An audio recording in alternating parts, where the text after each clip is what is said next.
Добър ден. Добър ден.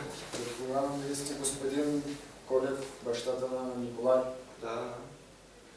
Заповядайте, седнете. Аз съм социален работник Онур Гюрселов от Центъра за обществена подкрепа. Извиках ви на тази среща поради това, че синът ви редовно бяга от училище или с риск за изключване от училище. Запознат ли сте с този случай? Не съм запознат. Класна ръководител не се свързва с мен. Родителски срещи посещавате ли?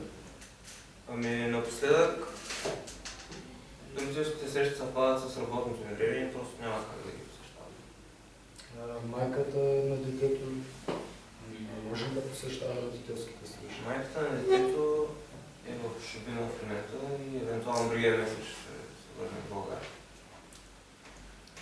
В такъв случай аз ще ви запозная с случая. Класният ръководител ме уведоми, че редовно синът ви не посещава училище, влиза в конфликт с преподаватели, успехът му се е понижил през последното време. Забелязахте ли това, че успехът му се е понижил? Не се забеляза някаква промяна в поведението и когато питам за бележника винаги е в класния ръководител и очакваме още. Моята препоръка е да разясните проблема с него в домашни условия и ако няма промяна, да му потърсите тук на този адрес от 8 до 5 часа.